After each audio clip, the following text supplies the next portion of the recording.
What's up, Blue Nation? It's your boy Jonathan, and welcome back. I know I missed a couple episodes or a couple days, but I was filming some improv videos that will be dropping probably one today and one tomorrow or the next day on Blue Productions on youtube.com/Blue Production619, our main YouTube channel. They were fun. They were very reminiscent of when we first started doing videos. Like if you watch our early stuff, those were mostly improv. We'd come up with an idea and then we'd just go film it, just make it up as we went along. And the past couple days, that's kind of what we did. We came up with an idea and then we ran with it. It was a lot of fun. I enjoyed it. Yeah, normally we'd have a cameraman, and this time we didn't really have a camera. Well, the second video we did, Ashley was our cameraman. She did a very good job. But the first one, we just kind of set the camera up and then just did it all in front of it. So it's kind of stationary, and I don't know. It was a little pain to edit, but I think it's funny. Anyways, it's not what we're here to talk about. We're here to talk about, what are we here? Oh my god. Okay, so first up, as you can see behind me, Kevin Smith dropped the Jay and Silent Bob reboot trailer. What? It looks amazing. It looks mind blowing. I mean, if you don't remember Jay and Silent Bob Strike Back, the premise was that back in Chasing Amy, there was a comic book being made about Jay and Silent Bob, and it was called Blunt Man and Chronic. So when Jay and Silent Bob Strike Back, that comic book got bought and was being turned into a movie. Jay and Silent Bob didn't like that idea, so they went to Hollywood to try to stop it. They failed, and it became a movie.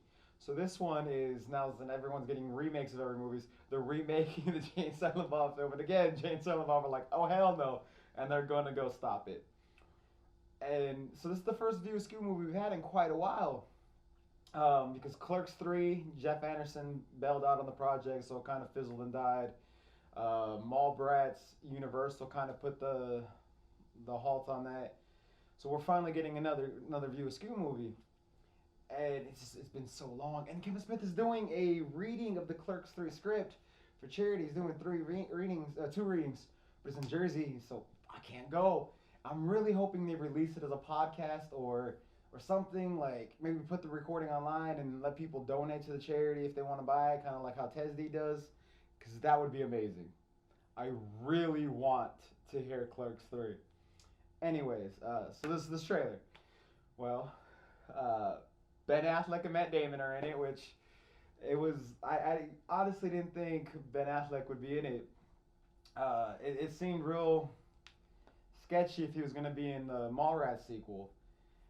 But he's in it. You see him in the trailer. He made it into the movie. That is exciting. As an old school View Askew fan, it is exciting.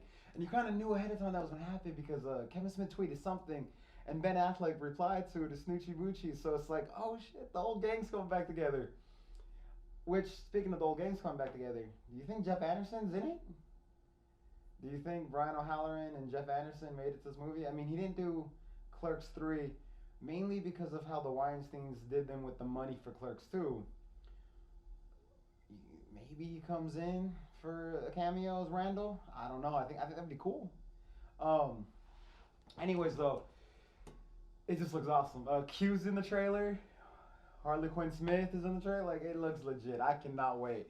And then at the same time, they announced that, I guess by the time this comes up today, there's the tickets for the tour go on sale, where they're touring the movie around just like Red State, which me and my homeboy Saul went to go watch Red State in Austin when they did the tour, and it was one of the funnest nights of my life. So I'm gonna definitely try to score some tickets to go see them when it comes to Dallas.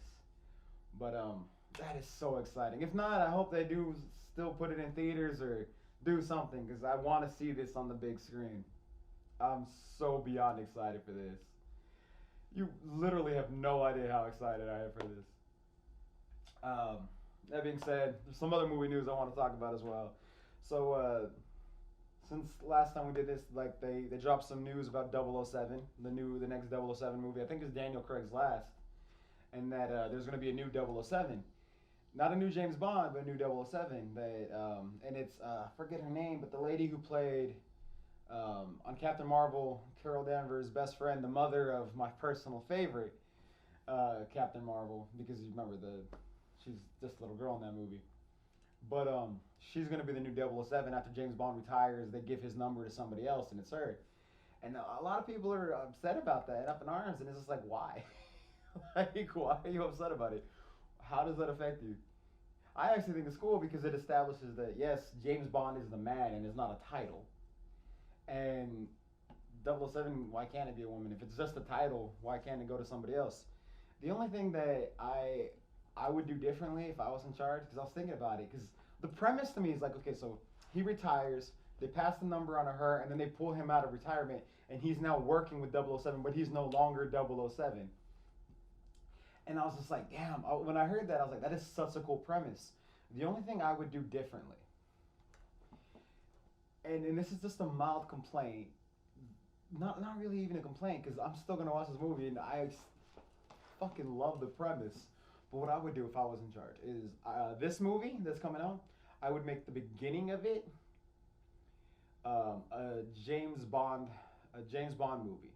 Like the first, we psycho it. Like the first maybe half hour, 40 minutes of it is a James Bond movie, and something happens, and he retires. He's like, I'm done, and he retires, and she comes in and takes over. Maybe not even the first one. Maybe like the first, like a teaser, like on a lot of the old James Bond movies, there'd be like one mission in the beginning that's kind of like a little teaser, throwaway teaser, and then the real mission. So you have the little teaser, James Bond's last mission, and then he retires. He's just like, something happens on the mission. He's like, I'm done. I'm hanging up the suit. I don't want any part of this. I'm done. And he quits. And then you bring her in as the new 007, and it's kind of an origin story for her character. And then you give her 3 or 4 movies of her own without James Bond. James Bond's not even in those movies, and it's just her. And then so she's even really the star of this movie, and then the star of 3 or 4 other movies. And then on the 5th movie, you bring in whoever the new James Bond actor is, and then you do this movie that they're doing now. Whatever the movie plot is for this one, you just do it then. And the reason why I thought that'd be a cooler idea is because then you'd be more emotionally attached to this new 007 as well as James Bond, and it would add more drama of like, oh, who do your loyalties lie to? Like, because right now you've had James Bond for 23 movies, 24 movies. So someone else holding his title, you're gonna be like, it's his title. It's kind of weird.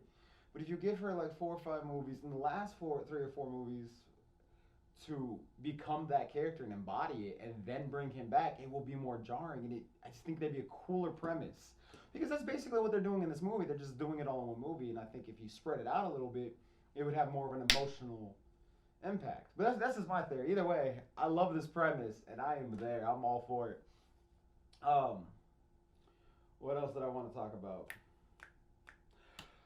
One of my favorite Netflix shows, The Toys That Made Us. They've had 2 seasons so far. A 3rd season's coming out later this year. Basically, it's like a docu-series that deep dives into different toys. Like they did G.I. Joes, they did Transformers, they did Hello Kitty, they did Barbie, they did Lego, and talk about like these toys that came out years ago that kind of defined us as a culture. It's getting not only a 3rd season, which is exciting. It's getting a spinoff called The Movies That Made Us, where they're talking about movies from the 80s and stuff like that kind of define us as a culture too. I just think that's so cool. Like, I love the toys that made us. I love movies. So Movies That Made Us is such a cool idea for a show. Like, who thought of that? I don't know. Whoever thought of it, you're my hero. Netflix, I love you. I ain't going nowhere. Anyways, so Comic-Con is here. I didn't get to go, but hopefully next year I can go. There's gonna be a lot of exciting news coming out over the next few days, so I'm very very excited. Yeah, I don't know, man. It just sometimes you wake up, you get on the internet, you see a trailer for a movie that you've been dying to see a trailer from, and life is just good. Also, the Gina Torres spinoff from Suits finally aired. It was just as badass as we all knew it was gonna be. I don't know why it took them like, she left Suits like 2-3 years ago. The show just started now. It's like, why did he take so long? But it was worth the wait. It was really badass. I loved it. The final seasons of Suits started as well, so it's gonna be bittersweet. But I don't know, man. I'm just. Oh, and Agents of Shield announced that season 7 is going to be the last season. They're ending the show after 7 years. It's very depressing. I feel like crying, but we'll soldier on. Uh, we still have Runaways and Cloak and Dagger. There's still 2 MCU shows holding the torch. We'll have to get by with those. But this is one of the amazing shows. If you haven't seen Runaways or Cloak and Dagger, it's hard to say which one is the better of the two because they're both so amazing. But I think the MCU is in good hands moving forward, especially since they have all the shows with Cap Falcon and Winter Soldier, and then you have the Loki show and the Vision and Scarlet Witch show and all those other there's I think another show, right? The Hawkeye show. And apparently a Hulk and She-Hulk show. So there's plenty of TV coming out from Marvel. Either way, I'm excited. Kind of sad that Agents of S.H.I.E.L.D. is ending, but this season is so amazing, and I'm only going to assume the next season is going to be just as good. So they're going out on a high note. You can't ask for better than that. And at least unlike the other Marvel shows, they knew they were ending. They know they're ending, so they can end it in a satisfying way. And is it too much to hope that Melinda May makes it somehow into this Budapest movie that they're making with Black Widow and Hawkeye? Because that would be justice. If there's any agent is there any agent of S.H.I.E.L.D. that deserves to run around with Black Widow and Hawkeye, it's the Cavalry. They're like the 3 coolest agents. Oh, if you get Mockingbird in there too, it'd be done. Be the greatest Marvel movie they've ever had. But anyways, this has been me nerding out about stuff that I'm sure you guys have seen elsewhere. It's what I do. You can follow us online on our other YouTube channel, youtube.com/BlueProduction619. Check us out on Twitters. My personal one at Goodheinz, Gutheinz. Ashley's at Ash_CECE forever. At the Uncanny Fans, at Clean Jeans Pod, at Blue Roof Films. You can check us out on Facebook, my personal one, or my fan page, or Blue Roof Productions page, or the Uncanny Fans Facebook page. Check us out on Instagram at Goodheinz, or our website, BlueRoofProductions.com, where everything is at. Go there, view the page, click on ads. I love you all. Till next time, give us legends.